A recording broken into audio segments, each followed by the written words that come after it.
حضرت حسن بن علی رضی اللہ عنہما فرماتے ہیں کہ میں نے اپنے ماموں ہند بن ابی حالہ سے حضور اکرم صلی اللہ علیہ وسلم کا حلیہ مبارک دریافت کیا، اور وہ حضور صلی اللہ علیہ وسلم کے حلیہ مبارک کو بہت ہی کثرت اور وضاحت سے بیان کرتے تھے۔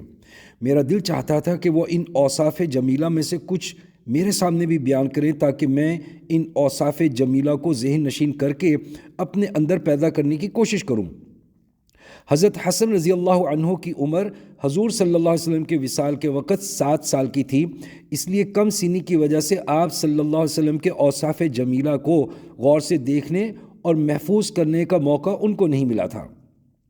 ماموں جان نے حضور اکرم صلی اللہ علیہ وسلم کے حلیہ شریف کے متعلق یہ فرمایا کہ آپ صلی اللہ علیہ وسلم خود اپنی ذات و صفات کے اعتبار سے شاندار تھے اور دوسروں کی نظروں میں بھی بڑے رتبے والے تھے۔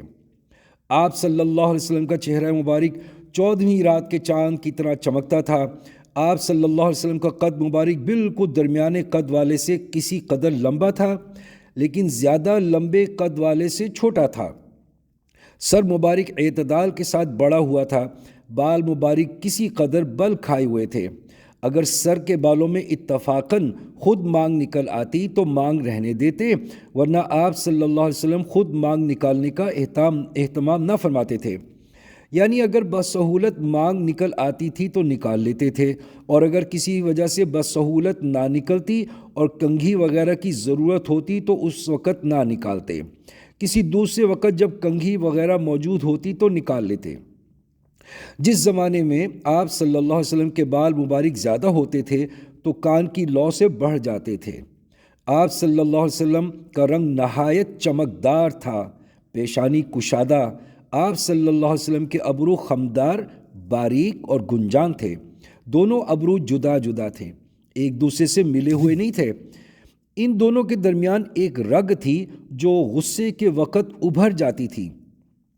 آپ صلی اللہ علیہ وسلم کی ناک مبارک بلندی مائل تھی اور اس پر ایک چمک اور نور تھا۔ ابتداءً آپ صلی اللہ علیہ وسلم کو دیکھنے والا بڑی ناک والا سمجھتا تھا، لیکن غور سے معلوم ہوتا تھا کہ حسن و چمک کی وجہ سے بلند معلوم ہوتی ہے، ورنہ فی نفسی زیادہ بلند نہیں ہے۔ آپ صلی اللہ علیہ وسلم کی داڑھی مبارک بھرپور اور گنجان تھی۔ آپ صلی اللہ علیہ وسلم کی پتلی نہایت سیاہ تھی۔ رخسار مبارک ہموار اور ہلکے تھے، گوشت لٹکے ہوئے نہیں تھے۔ آپ صلی اللہ علیہ وسلم کا دہن مبارک اعتدال کے ساتھ فراخ تھا، یعنی تنگ منہ نہیں تھا۔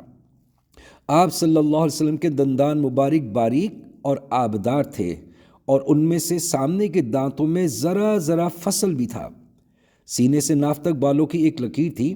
آپ صلی اللہ علیہ وسلم کی گردن مبارک ایسی خوبصورت اور باریک تھی جیسے کہ مورتی کی گردن صاف تراشی ہوئی ہوتی ہے، اور رنگ میں چاندی جیسی صاف اور خوبصورت۔ آپ صلی اللہ علیہ وسلم کے سب اعضاء نہایت معتدل اور پرگوشت تھے، اور بدن گھٹا ہوا تھا۔ پیٹ اور سینہ مبارک ہموار تھا، لیکن سینہ مبارک فراخ اور چوڑا تھا۔ آپ صلی اللہ علیہ وسلم کے دونوں مونڈھوں کے درمیان کچھ زیادہ فاصلہ تھا۔ جوڑوں کی ہڈیاں قوی اور بڑی تھیں، جو قوت کی دلیل ہے۔ آپ صلی اللہ علیہ وسلم کے بدن کا وہ حصہ بھی جو کپڑوں سے باہر رہتا تھا روشن اور چمکدار تھا، چہ جائے کہ وہ حصہ جو کپڑوں میں رہتا ہو۔ سینہ اور ناف کے درمیان ایک لکیر کی طرح سے بالوں کی باریک دھاری تھی۔ اس لکیر کے علاوہ دونوں چھاتیاں اور پیٹ بالوں سے خالی تھا۔ البتہ دونوں بازوؤں، کندھوں اور سینے کے بالائی حصے پر بال تھے۔ آپ صلی اللہ علیہ وسلم کی کلائیاں لمبی تھیں اور ہتھیلیاں فراخ۔ آپ صلی اللہ علیہ وسلم کی ہڈیاں معتدل اور سیدھی تھیں۔ ہتھیلیاں اور دونوں قدم گداز اور پرگوشت تھے۔ ہاتھ پاؤں کی انگلیاں تناسب کے ساتھ لمبی تھیں۔ آپ صلی اللہ علیہ وسلم کے تلوے قدرے گہرے تھے، قدم ہموار تھے کہ پانی ان کے صاف ستھرے اور چکنے ہونے کی وجہ سے ان پہ ٹھہرتا نہیں تھا، فوراً ڈھل جاتا تھا۔ جب آپ صلی اللہ علیہ وسلم چلتے تھے تو قوت سے قدم اٹھاتے اور آگے کو جھک کر تشریف لے جاتے۔ قدم زمین پر آہستہ پڑتا، زور سے نہیں پڑتا تھا۔ آپ صلی اللہ علیہ وسلم تیز رفتار تھے اور ذرا کشادہ قدم رکھتے تھے، چھوٹے چھوٹے قدم نہیں رکھتے تھے۔ آپ صلی اللہ علیہ وسلم جب چلتے تو ایسا معلوم ہوتا کہ جیسے نچان میں اتر رہے ہوں۔ جب کسی کی طرف متوجہ ہوتے تو پورے بدن سے اس کی طرف توجہ فرماتے۔ آپ صلی اللہ علیہ وسلم کی نظر مبارک ہمیشہ نیچی رہتی تھی۔ آپ کی نظر بنسبت آسمان کے زمین کی طرف زیادہ رہتی تھی۔ آپ صلی اللہ علیہ وسلم کی عادت شریفہ عموماً گوشہ چشم سے دیکھنے کی تھی۔ زیادہ شرم و حیا کی وجہ سے پوری آنکھ بھر کر نہیں دیکھتے تھے۔ چلنے میں صحابہ کرام رضوان اللہ علیہم اجمعین کو اپنے سے آگے کر دیتے تھے اور خود پیچھے رہ جاتے تھے۔ جس سے بھی ملتے سلام کرنے میں خود ابتدا فرماتے تھے۔